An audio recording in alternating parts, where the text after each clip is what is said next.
할렐루야. 아멘. 우리 한번 같이 한번 인사 한번 합니다. 옆 사람의 손을 잡고 이렇게 인사합니다. 누가 뭐래도 당신은 하나님의 백성입니다.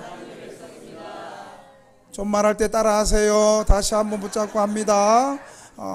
다시 한번 두 손을 꼭 잡고 눈동자를 바라보면서 주님 얼굴 보는 것처럼, 예수님 재림하셔서 그 얼굴을 보는 것처럼 한번 합니다. 누가 뭐래도 당신은 주님이 소중하게 여기시는 하나님의 백성입니다. 아멘. 어디 갔어요, 여기 있는 사람들? 저 뒤에 있는 한 두 사람은 당신의 눈동자를 보니 썩은 동태 눈가를 보는 것 같습니다. 이렇게 하는 것 같아요. 할렐루야.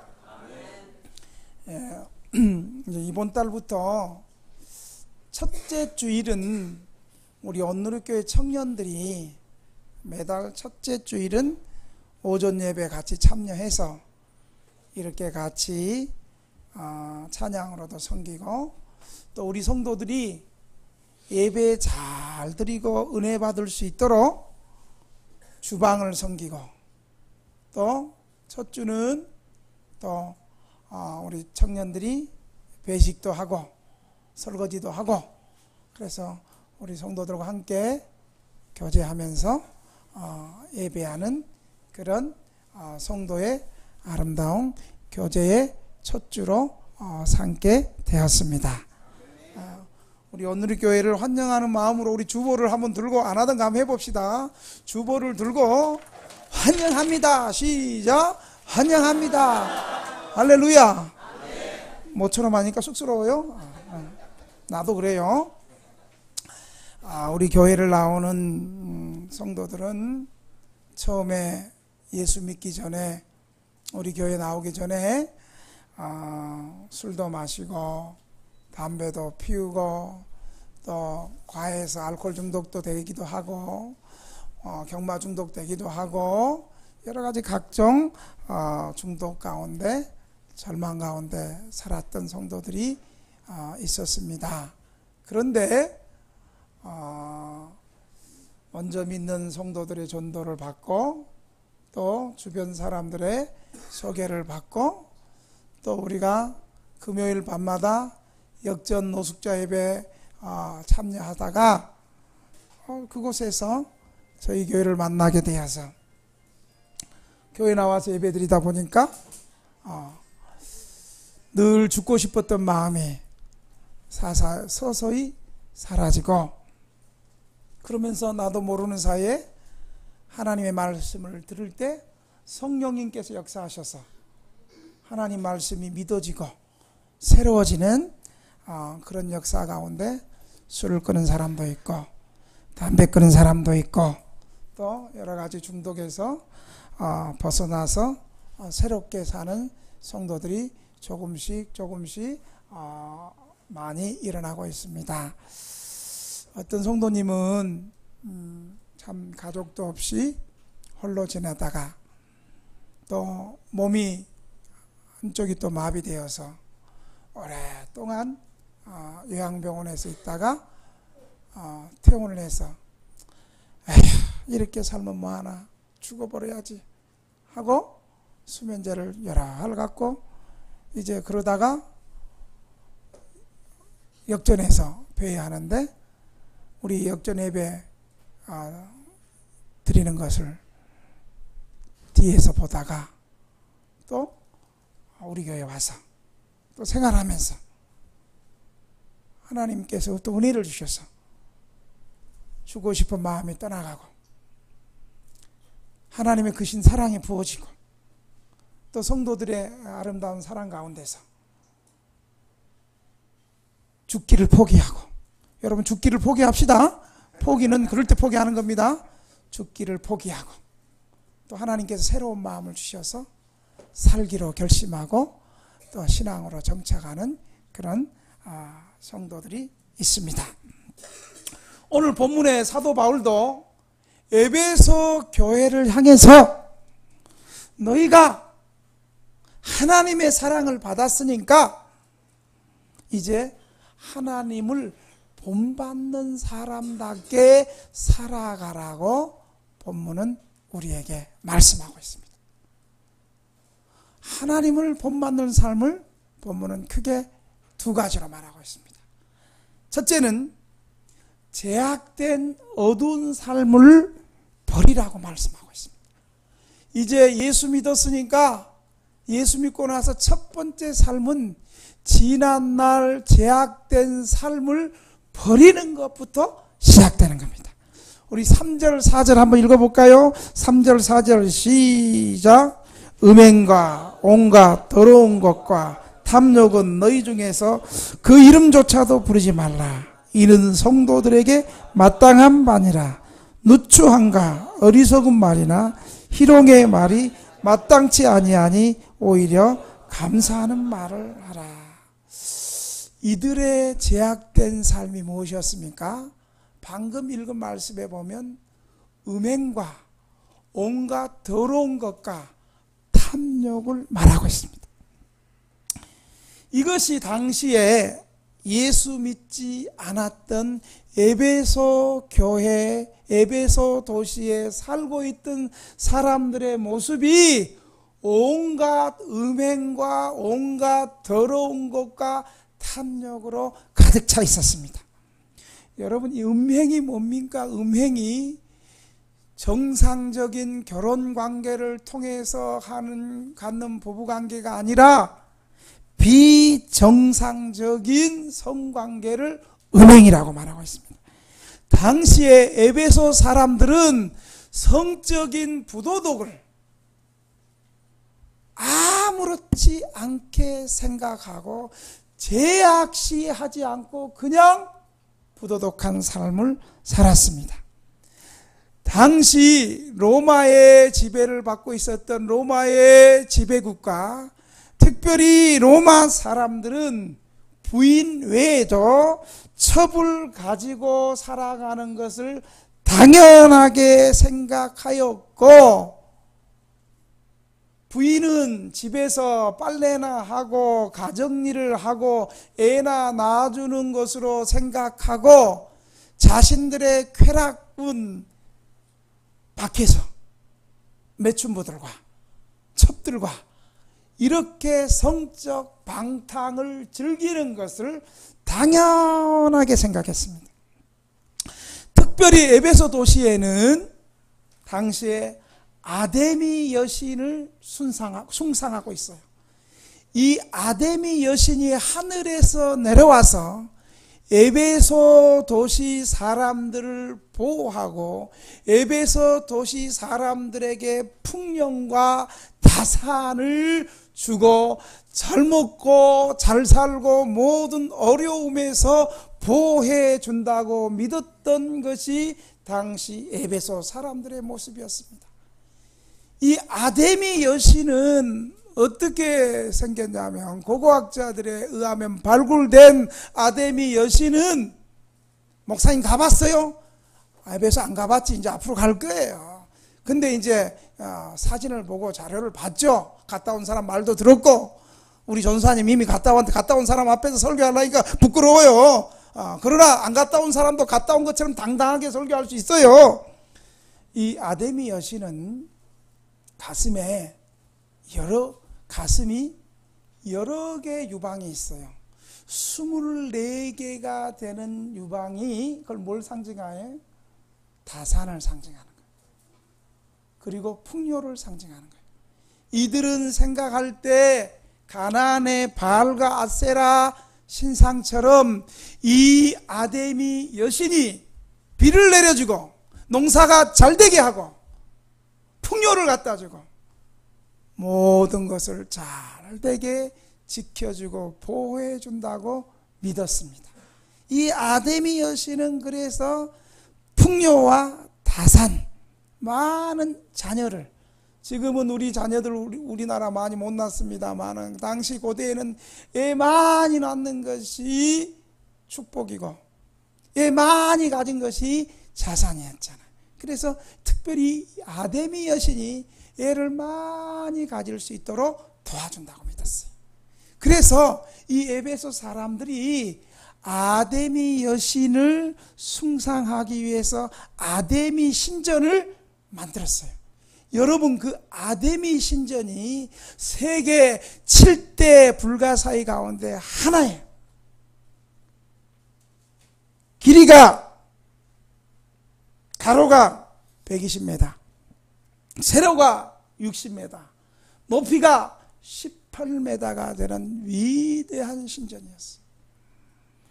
그런데 이들이 이런 신전을, 아데미 신전을 지어가지고 이들의 제사 행위가 뭐냐면은 고린도 도시처럼 이 아데미 여신에도 몇백 명이 되는, 수백 명이 되는 여자 제사장이 있어서 이들은 소위 종교 창녀들이었습니다. 이들의 제사 행위는 이들과 몸을 섞는 행위가 그들의 제사 행위였습니다. 이처럼 에베소 사람들은, 에베소의 이방인들은 음란함이 제사 행위였으므로 당연하게 생각했습니다.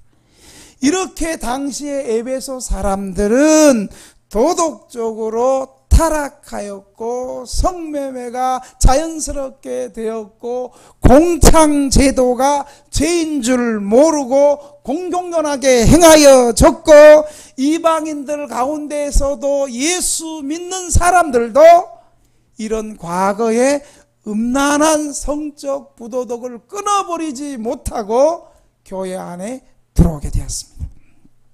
그래서 바울은 이런 에베소 교회를 향해서 하나님을 본받는 삶은 과거 예수 믿기 전에 과거에 제약된 삶을 끊어버리는 것이 하나님을 본받는 삶이라고 오늘 본문을 가르쳐주는 거예요.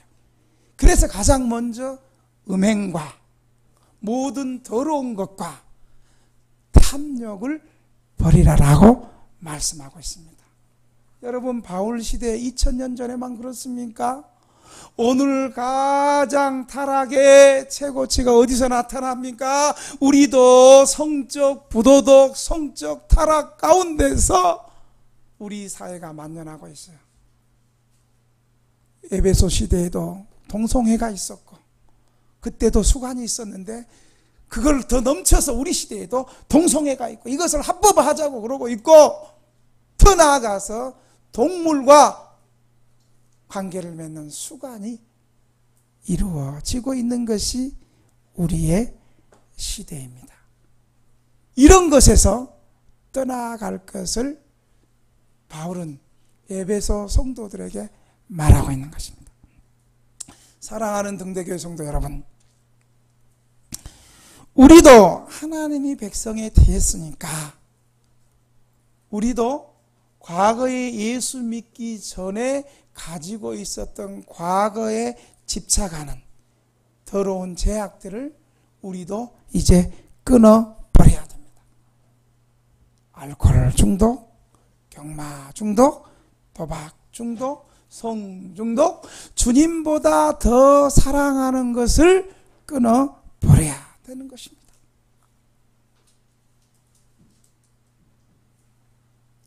이런 것을 여러분 어떻게 끊을 수 있을까요?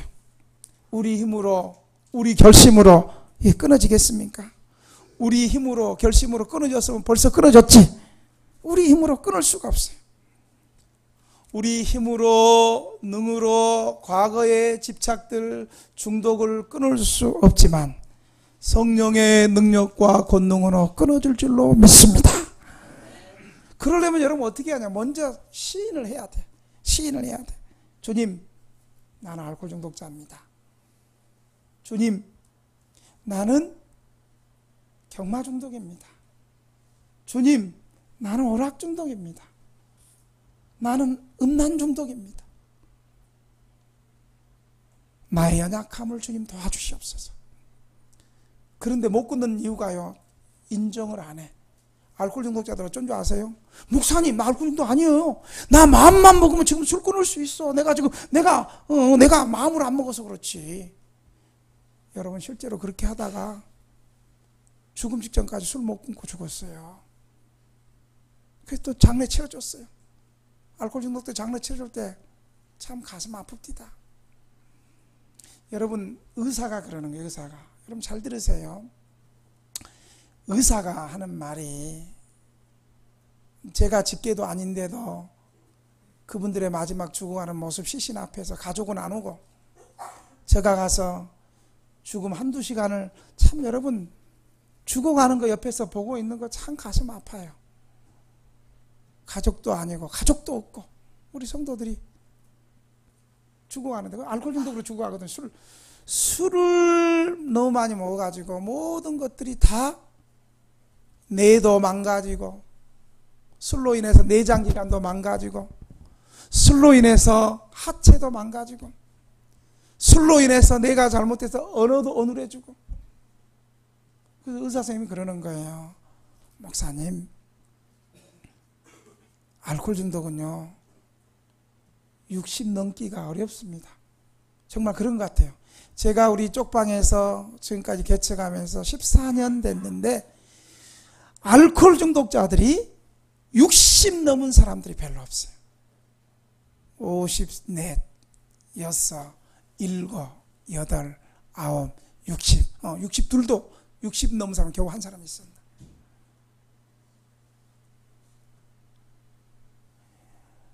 여러분 알코올 중독자들 AAA 모임이 있거든요. 여러분 혹시 가신 분도 있거든요. 맨 먼저 하는 얘기가 정직하게 인정해요. 여러분 나는 알코올 중독자입니다.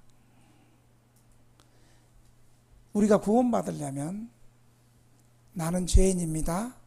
나에게는 하나님의 은혜가 필요합니다 라고 시인할 때 하나님의 은혜가 시작되는 거예요. 우리가 중독에서 끊으려면 먼저 하나님 앞에 정직하게 나는 알코올 중독입니다.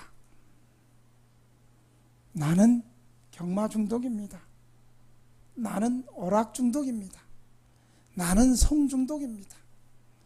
나는 정체 없이 방하고 이리 갔다 저리 갔다 서울에서 수원 갔다가 또 대전 갔다가 부산 갔다가 부산 찍고 다시 서울로 두루두루 돌아다녀.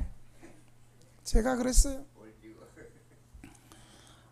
아무개씨 제발 전국구처럼 돌아다니지 말고 한 군데 교회든 시설이든 한 군데 딱 정착해서 그곳에 교회 목사님의 지도를 받고 한 군데에서 좀 정착해야지 삶의 변화가 있지 않겠냐. 아이고 목사님 모르는 말씀이네요. 우리 노숙자는 한 군데 못 있어요. 두루두루 돌아다녀야 됩니다. 그러더만요. 두루두루 돌아다니는 것이 어디서 온 건 줄 아세요? 마귀에게서 온 거예요. 욥기 1장을 보면 욥을 참소시키고 욥을 시험에 빠뜨리고 욥을 고통스럽게 하던 그 마귀가 하나님의 보좌 위에 왔어요. 너 어디 갔다 왔느냐? 하나님이 물으니까 마귀가 뭐라 그래요? 하나님 나는 두루두루 돌아다녔습니다. 그때 마귀가 불렀던 찬송이 이거였어요. 멀리 멀리 갔더니 허량하고 고나요. 내가 가사를 모르는 게 아니야. 생각 좀 늦게 날 뿐이지. 그 마귀가 불렀던 찬송이. 멀리 멀리 갔다가 허전하고 고단하고 예배 시간에 핸드폰 하고 저거 미치겠어. 이것이 먼저 시인해야 되는 거예요. 나는 부족합니다. 내 힘으로는 할 수 없습니다.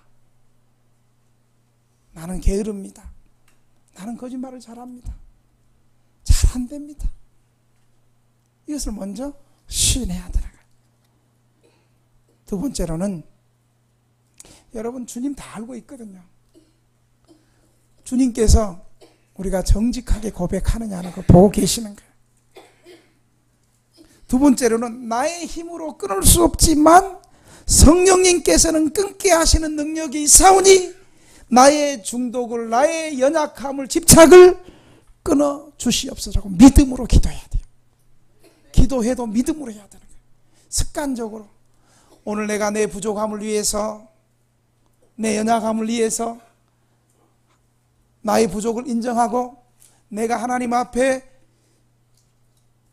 믿음으로 기도할 때 하나님께서 내 기도에 응답하시고 사람의 힘으로 능으로 안 되는 것을 성령의 능력으로 끊어주시겠다는 분명한 믿음이 있어야 될 줄 압니다. 바울은 이렇게 예수 믿기 전에 과거에 제약된 삶에서 벗어나고 끊어갈 것을 말하고 있습니다. 이것이 예수 믿는 사람의 하나님을 본받는 첫 번째 삶이라고 얘기하고 있습니다.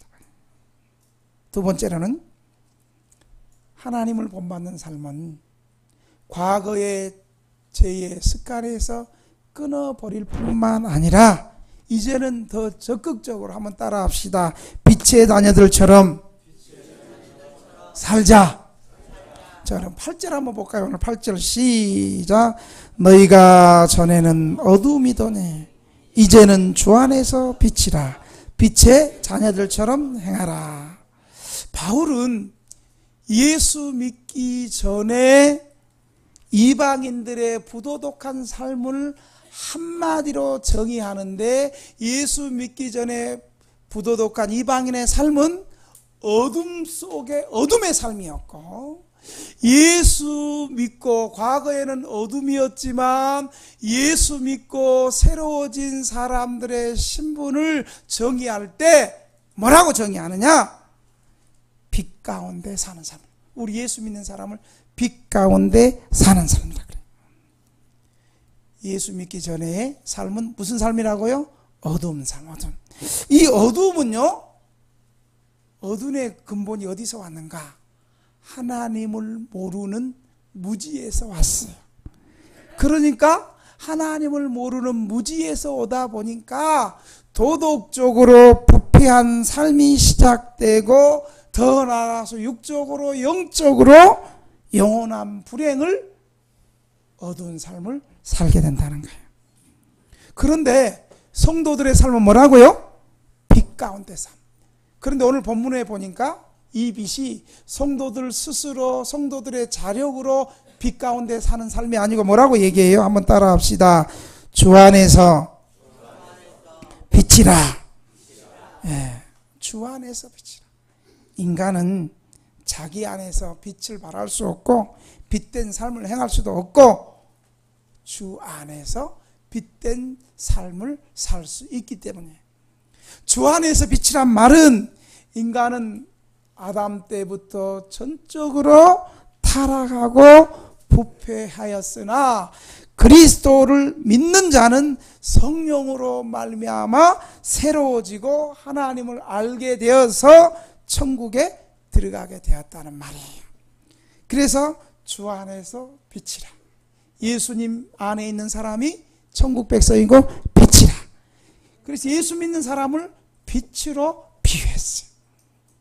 이 빛은 하나님을 아는 지식이고, 이 빛은 거룩하고 깨끗한 생활이고 참되고 영원한 행복을 상징하고 있습니다. 빛의 자녀들은요, 빛을 아는 데서 그치는 것이 아니라 빛의 열매를 맺어야 된다고 말하고 있어요. 그래서 구절은 이렇게 말하고 있어요. 여러분 구절 한번 읽어볼까요? 시작. 빛의 열매는 모든 착함과 의로움과 진실함에 있느니라. 이 빛에 합당한 삶, 예수 믿는 사람들이 빛된 삶을 살아야 되는데, 이 빛에 합당한 삶이 모든 착함과 의로움과 진실함. 어둠에 있었던 사람들은 뭐예요? 음행과 모든 더러운 것과 탐심이었거든요. 그런데 반대로 빛된, 주 안에서 빛된 우리 신자들을 향해서 모든 착함과 의로움과 진실함, 세 가지를 우리에게 얘기하고 있는 거예요. 빛된 성도들은 삼중주의 덕을 나타내야 되는데, 그것이 모든 착함, 이것은 모든 선행을 말하는 거예요. 여러분, 예수님은 산상복음에서 예수 믿는 사람들에게서 너희는 빛이라, 예수 믿는 즉시 빛이라고 얘기해요. 뭐 돛 닦고 선행하고 봉사하고 구제해서 빛이 아니라 예수 믿는 신분을 향해 너희는 빛이라, 소금이라, 그렇게 말씀하고 있는 거예요. 우리 옆 사람에게 인사 한번 해봅시다. 얼굴을 또 한번 보면서 얼굴에서 빛이 나오나 한번 보나. 시작. 당신은 빛입니다. 할렐루야. 빛이 보여요? 빛이 나오죠? 아니야. 나온대. 우리 한 달에 한 번씩 수요 무료급식 예배 때, 금요 무료급식 예배가 우리 있잖아요. 등대 맞나? 그런데 나는 잘 모르겠는데 매일 우리 성도들을 보는데 봉사자들이 그러는 거예요. 목사님, 작년보다 그리고 지난달보다 이번 달이 성도들의 이마에 빛이 나고, 그리고 눈빛에 이제 빛의 의지가, 삶의 의지가 이렇게 달라졌어요. 여러분, 예수 안에서 살아가면 하나님의 말씀이 우리의 심령 가운데 성령님이 강력하게 역사하면 나도 모르는 사이에 어둠을 거부하고 빛된 삶을 살아갈 수 있도록 성령님께서 역사하신다는 사실을 믿으시기 바랍니다. 딴 사람 신경 쓰지 말고 나만 잘하면 돼. 신경 쓰지 말고. 자, 진동으로 하든 삐리리리 하든 우리는 그냥 설교를 잘 들어야 돼. 뭐 그래도 한 번씩 이런 소리가 나야지. 아, 우리가 등대교회 와서 예배 드렸구나. 너무 거룩하고 너무 조용하면 내가 설교를 못해. 내가 다른 교회 가서 헌신예배 갈 때 가장 힘든 게 그거요. 그냥 다 눈 떠지라고 나만 보고 그러고 뭐 내가 잘못했나 싶기도 하고, 우리 교인처럼 한 번씩 벌떡 일어나가지고 화장실도 가고 벌떡 일어나고 커피도 마시고 벌떡 일어나고 설교 가기로 밥 먹고 합시다. 소리도 지르고 이래야 되는데 뭐 너무 조용하니까 내 힘들어. 지금 요즘 좀 적응됐어. 삐리삐리 해도 놔두세요. 그거 얼마나 창피하겠어. 본인은 더 힘들어. 혼자 졸고 있으면 안 졸라 그러는데 졸으면 그거 정말 힘든 거예요. 얼마나 괴롭고 해서 깨우고 그러지 마세요. 아, 목사님의 설교가 너무 은혜로워가지고 내 인생의 고단한 잠, 주께서 사랑하는 자에게 잠을 주신다 그랬으니까 잠을 푹 주신, 나는 그렇게 위로받아. 처음부터 좋은 것들은 내 책임이 아니고 지 책임인데 중간에 졸면 목사가 설교를 잘못해서 졸았구나, 내 책임이라고 생각하고 있는데 주변에서 그러지 마세요. 할렐루야. 뭐 하여간 설교가 잘 안 될 때는 먼저 할렐루야를 하고, 어디까지 얘기했어요? 그래서 우리 예수 믿는 사람들에게는 빛의 열매인 모든 착함, 선함이 이제 나타나야 되는 거예요. 그리고 바울은 두 번째 열매를 잘 들으세요. 여기서 의로움이라고 그러고 있어요. 이 의로움은요, 바울이 로마서에서 말하는 죄가 많은데도 불구하고 예수님의 보혈을 믿을 때 믿음으로 의로워지는 이신칭의 의를 말하는 것이 아니고, 법적인 용어를 말하는 것이 아니라 이미 예수 믿음으로 용서받고 의로워진 사람은 윤리적인 의미에서 올바른 의로운 삶, 의로운 행위가, 의로운 윤리가 나타나야 됨을 말하고 있는 거예요. 사람들이 오해하는 게 있어요. 예수님은 사랑의 예수님이고 예수님은 우리의 죄를 십자가에서 다 용서해 줬으니까 내가 어떤 죄를 지어도 예수님 앞에 나오면 다 용서해 준다. 그러니까 걱정 말고 죄 많이 짓고 죄 많은 곳에 은혜가 있었다. 그러니까 우리는 무조건 죄 짓고 살면 주님이 책임져 준다. 죄는 하나님의 은혜를 더 가져다 주니까 계속 죄 짓자 라고 로마서의 말씀을 오해하면 안 됩니다. 정말로 하나님의 은혜와 용서를 받은 사람은, 그의 은혜와 특권을 아는 사람은 은혜 받고 용서 받은 자 작게 살아가야 될 책임과 의무가 있는 거예요. 이런 의미에서 바울은 빛의 열매가 의로움이라고 말하고 있어요. 예수 믿었는데도 여전히 똑같은 죄를 반복하고 계속하고 끊어내지 못한 것. 여러분, 회개가 뭐예요? 뉘칠 회, 고칠 개. 뉘치고 고치는 거예요. 죄에서 돌아서는 거예요. 반성이 아니에요, 반성이. 참된 회개는 죄에서 떠나고 죄를 이겨내고 이런 의지적인 행동이 우리 가운데 있어야 되는 거예요. 아멘. 바울이 바로 그 빛의 열매를 말하고 의로움을 말하고 있는 거예요. 그리고 빛의 열매는 진실함이 있어요. 진실함. 여러분, 진실함은 뭐에 반대예요? 거짓의 반대. 어두운 일과 대립되는 거예요. 위선과 외식에 반대되는 말이에요. 위선. 남들이 볼 때만 진실한 척하고 남들이 안 보면 지 멋대로 살아가고. 위선, 외식 같은 말이잖아요. 바울이 이 진실함을 말할 때 또 이런 의미가 있어요. 진실함을 머리로 아는 데서 그치는 것이 아니라 그것을 실제로 행하는 것을 말하는 거예요. 알기만 하는 신자들 얼마나 많아요? 입으로 믿는 신자들 얼마나 많아요? 믿음 좋은 척은 지 혼자 다 하고 실제로 삶은 그렇지 못하고. 진실하게 믿음으로 바로 삽시다 하면 삐져버려. 교회 안 나와. 평소에는 믿음 좋은 척 다 하더니. 그것은 입으로만 믿는 것이지 진짜 내 삶 속에서 잘못된 것을 회개하라고 권면하고 회개하라고 고치고 교정해 줄 때 그것을 고치고 그것을 버릴 거 버리고 진짜 삶으로 살아가는 것이 진실한 신자라고 말하고 있습니다. 바울은 우리를 빛의 자녀처럼 행하라고 도전하고 있습니다. 빛의 열매를 맺으라고 권면하고 있습니다. 빛의 열매라는 것은 빛에 합당한 행실을 삶을 살 것을 말하고 있습니다. 정말로 복음 진리를 아는 사람들은요 다 빛의 자녀들입니다. 이 자녀들은 하나님 아버지의 뜻을 쫓아 행할 때 축복을 받게 되는 것이, 이런 사람이 하나님 아버지를 기쁘게 하는 삶을 살아갈 수 있습니다.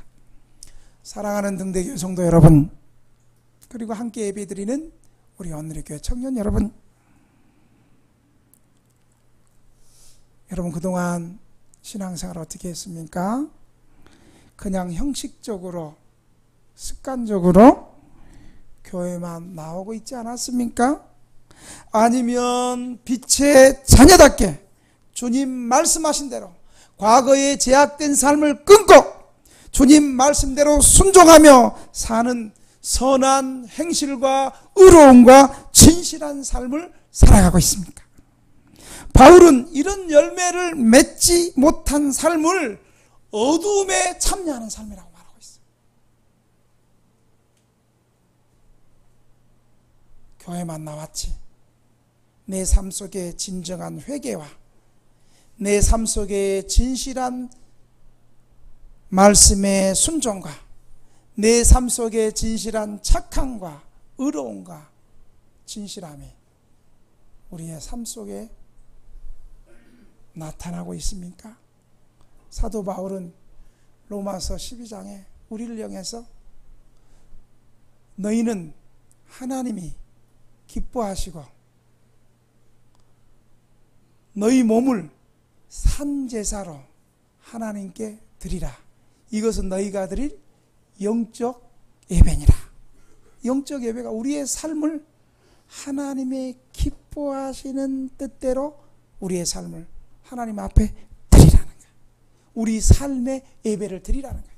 단순히 예배당에서 모여서 드리는 이 예배는 예배당 밖을 나와서 일주일 동안 우리가 사는 삶의 현장에서, 우리의 가정에서, 우리의 동네에서, 우리의 삶의 현장에서, 일터에서 삶의 예배가 나타날 때에, 야, 예수 믿으면 저 사람처럼 예수 믿어야 되겠다, 이런 칭찬과 이런 모습이 바로 하나님을 본받는 삶이라는 사실을 여러분 믿으시기 바랍니다.